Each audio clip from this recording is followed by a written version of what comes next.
Good morning and welcome to the Northern Territory in the Black Indigenous Business Resilience Program. Today is all about putting the spotlight on Northern Territory deadly Indigenous businesses. My name is Julianne and I'm part of Team Tagai. But first, let me start by acknowledging the traditional custodians on the land upon which we are meeting and talking on today. I'm on Gimoy Wallaburri Adinji country in Cairns, Far North Queensland, but I acknowledge all First Nations people, our elders, past, present and emerging, and extend my respects to you, your family and organisation. But today in our yarn, we're really excited to have Kylie-lee Bradford Kakadu Tiny Tots. This is the first time I've seen Kylie in a long time. We first probably met in Adelaide in South Australia and then again in Brisbane. But you're doing some deadly work, Kylie-lee, so we would love to hear what you're doing and tell us a bit about yourself. Oh, thank you, Julianne. So my name's Kylie-lee Bradford. I'm a proud Murrumburr woman from Kakadu National Park in the Northern Territory. My mum's a traditional owner for this region, so I grew up in a small Aboriginal community called Patonga. My family still all live out bush, so that's fantastic. We were very lucky to grow up rich in our culture and heritage, which is really good. I've got 4 beautiful children and the founder of Kakadu Tiny Tots as well. Deadly. And we hear lots of stuff about Kakadu Tiny Tots and I see too, like you've really expanded your business and what you're offering. So tell us about your business. Yeah, look, our business is only 5 years old, but we've had an incredible amount of growth within that 5 years. We started we went on a show called Shark Tank about 5 years ago, the first series of that. And we didn't end up taking on those investors just because they didn't align with our vision and mission. But 5 years down the road, we're about to do a rebrand and we will be sitting in the health and wellbeing space for mums and bubs. So very exciting times, and that should be just before Christmas, that launch as well. That, and the thing is, like, hearing your story about Shark Tank, and people only know that by watching it on the TV or hearing about it, was that a really full-on experience for you guys to go in front of them, or how did you find that? Yeah, it is. It's very daunting. I was only in year 1. I only had sample designs, but I knew my numbers and I knew where I wanted to go with the business, so that really helped. And I had a true vision and mission, which even to today I've never strayed from. So that's really kept me in line and kept me focused from going off track and trying to do things that aren't my forte. So it is a good learning curve though. It's, if you do get an experience to sit in front of investors and pitch your idea, it is an incredible experience even just for feedback. Yeah, that's deadly. Tell me also a bit, we often get, we talk and we go and do presentations, all that sort of stuff, but it's also being an Indigenous woman in business and an Indigenous woman entrepreneur. How have you found that journey? It comes with its struggles, absolutely. I am a mum of 4, so, your work-life balance, you have to really set some really big goals. Time management is probably absolute key. And to reach out when you're struggling. So if you need a day to yourself just to sit by the beach or to go for a bushwalk, do that. Your work will be and your business will be better for it when you look after yourself and your own mental health. So I can't stress that enough, especially through this COVID time.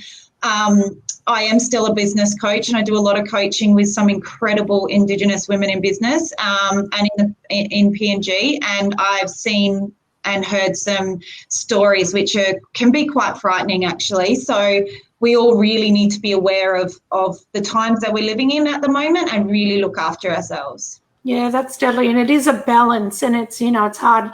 Previously being in business myself, as you know, and trying to balance children and family and, people and obligation and all of those things, it is a juggling act at times, because business takes up a lot of your time. Because, sometimes we're so much in the business, but we have to work on the business and all of those things. So did you the other important thing is having family support? Was that good for you? Yeah, it's huge for me. So from the start, I've taken my family on my journey. So I've celebrated the wins, awards that we've won. We'll go out and celebrate as a family. They don't want to be left behind. They don't want to be the outsiders looking in. They want to be a part of your journey, and they are a huge part of why you push on and why you keep going. I've got 3 girls and 1 boy. So, you know, for my young girls to look up and go, Mum, that's really awesome. That's incredible what you're doing. Yeah. That's a sense of, you know, I'm so proud of that. I'm so proud to stand up, you know, and receive awards and stuff, and my girls be in the crowd just going, Mum, you're awesome. You know, it's what keeps you ticking, I think. Now that's so deadly to hear. And tell us about your experiences during COVID-19. You know, we are sort of starting to move post-COVID, but we don't know what the future holds. Have you had to make many changes in your business?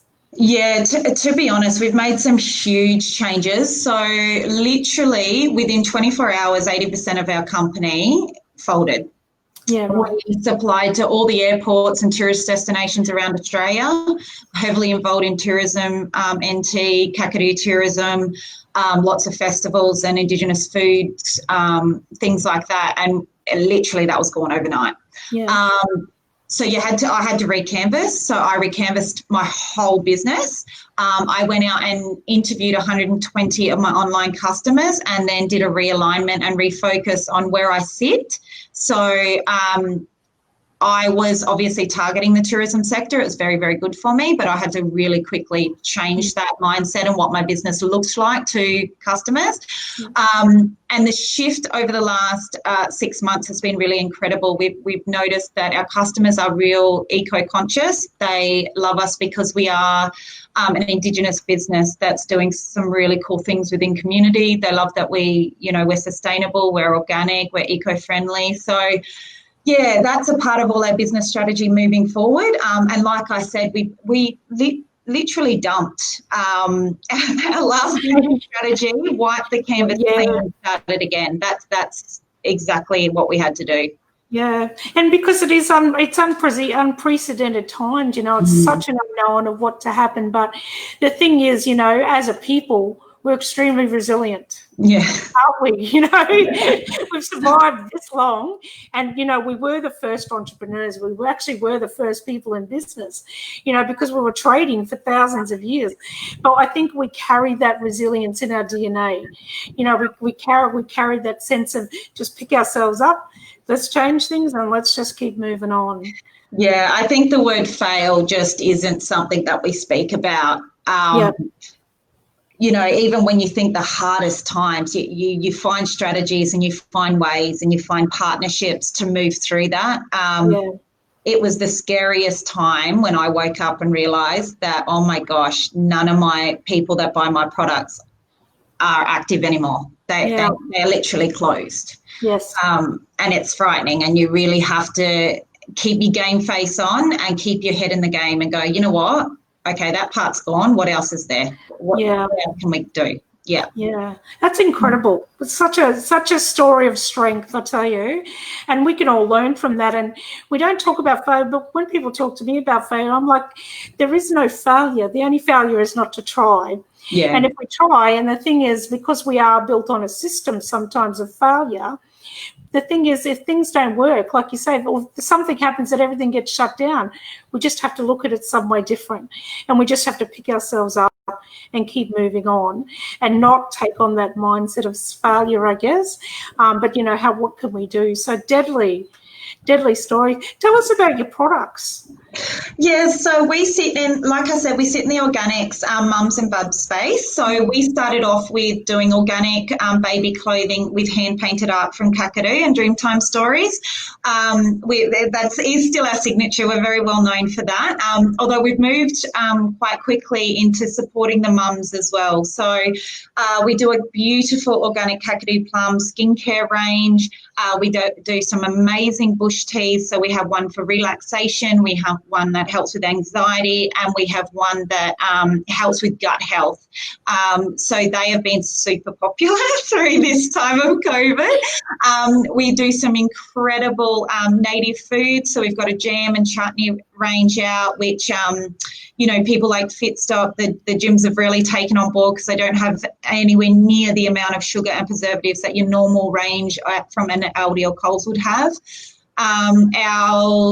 Our candles, they're really, really popular. So looking at that wellbeing space, they are completely blended with essential oils, and they're also natural soy. So they're vegan friendly. There's no beeswax in there at all. And all of those large candles also have a story on the back of the oils that we've blended as well. So yeah, we are moving very heavily into the gifting space. So you'll see on the relaunch just a few little secret stories, but there'll be some really beautiful gift packs. And this whole page will look a lot different that you can see right now. But yeah, it's really exciting, and the products are just going out the door. That's fantastic. And you say you're seeing one type of customer segment, or is it a different type of customers from all over? Look, before we were really sitting in that tourism space, that tourists to buy our products. Now we have really shifted. So from the 110 online customers that I interviewed, they were people that were very, very eco-conscious. They were people that wanted to align with people that were doing good with community, whether that be environmental or with the Indigenous communities. They were people that would email me and say, how can we help? How can we be a voice to help Indigenous people sell more products, even things like that.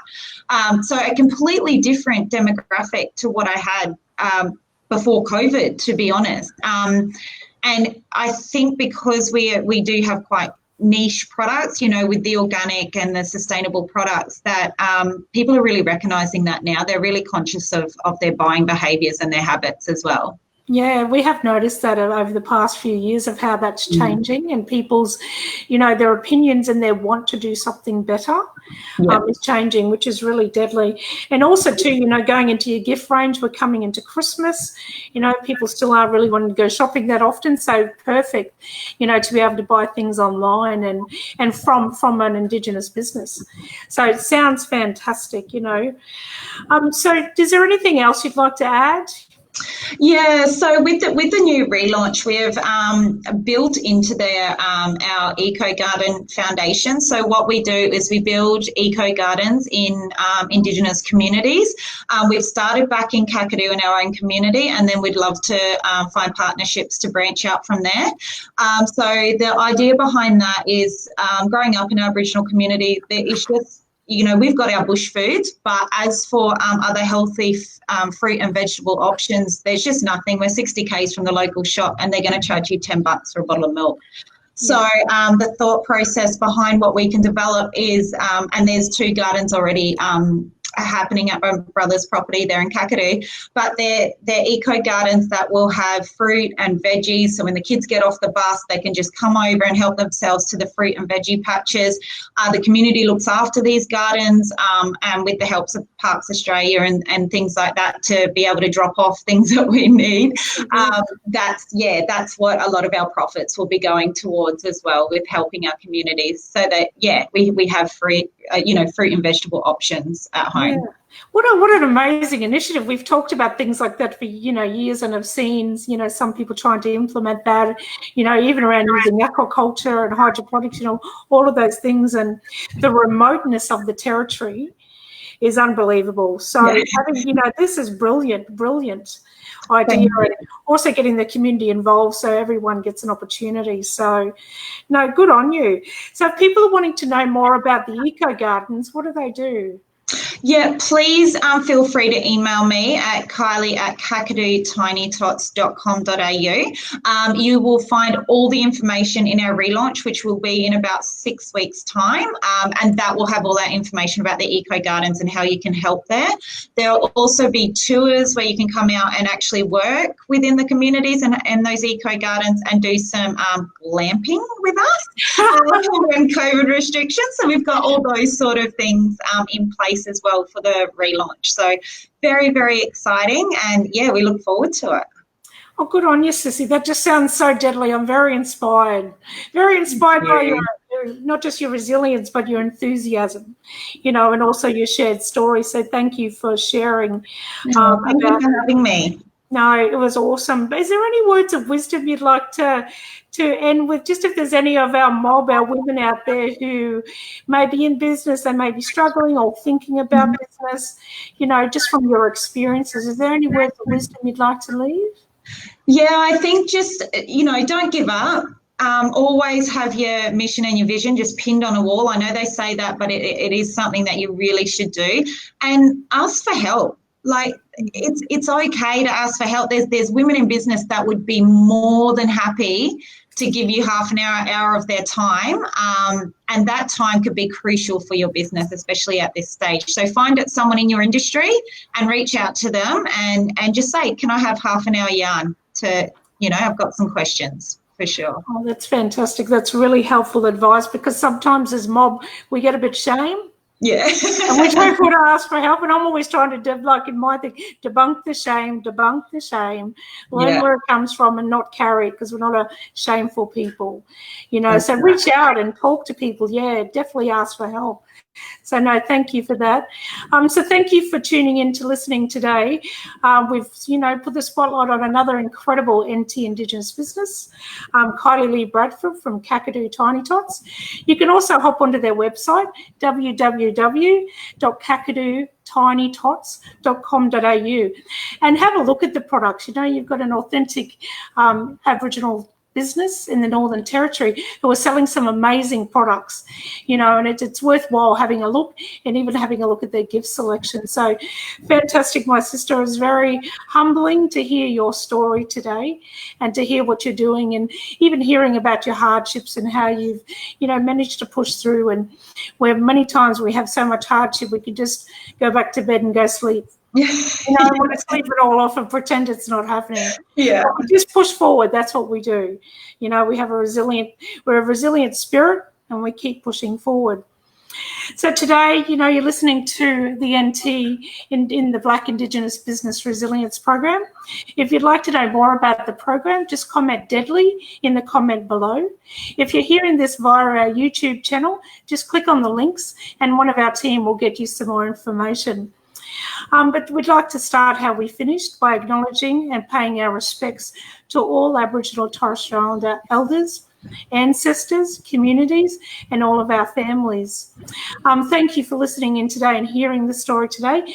We will actually upload this again to all of our social media streams, so you can hop on and have a look. And please reach out to Kylie-lee and her business, doing fantastic work. So thank you for your time today, Kylie-lee. Thank you for coming on. And we'll talk to you soon. Thank you very much. Bye.